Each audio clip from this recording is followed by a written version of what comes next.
আসসালামু আলাইকুম, কেমন আছেন আপনারা সবাই? চলে এসেছি আপনাদের মাঝে নতুন আরেকটা ভিডিও নিয়ে। আজকে আমি লাউ দিয়ে রুই মাছ রান্না করব। তো আমি এখানে লাউটা ফার্স্টে ভালো করে ছিলে কেটে পরিষ্কার করে ধুয়ে নিয়েছি।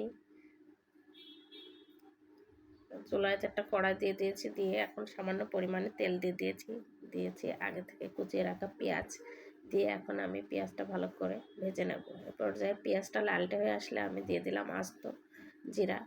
জিরা দিয়ে আরেকটু ভেজে আমি নামিয়ে নিয়েছি। এ পর্যায়ে কড়াইতে আবারও আমি তেল দিয়ে দিয়েছি পেঁয়াজ, রসুন, কাঁচামরিচ বাটা দিয়ে। এখন আমি হলুদ লবণ দিয়ে লাউটা ভালো করে কষিয়ে নেব। এ পর্যায়ে আমি লাউর ভিতরে কোনো পানি দেব না। লাউ থেকে যে পানি বের হবে তাতে আমার লাউ কষানো হয়ে যাবে। আর এদিকে আমি মাছটা ভেজে নিচ্ছি। এদিকে আবার ঢাকনাটা তুলে লাউটা নেড়ে দিলাম। এদিকে আবারও আমি মাছটা উল্টে ভেজে নিলাম।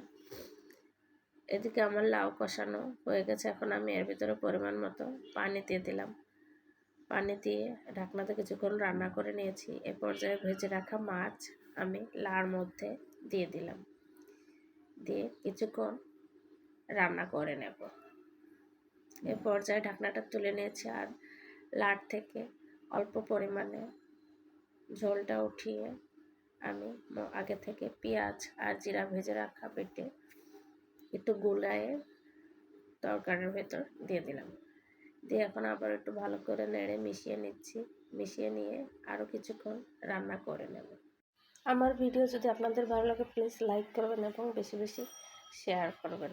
আমার রান্নাটা হয়ে গেছে, দেখেন দেখতে কতটা সুন্দর হয়েছে। সবাই ভালো থাকবেন। আল্লাহ হাফেজ।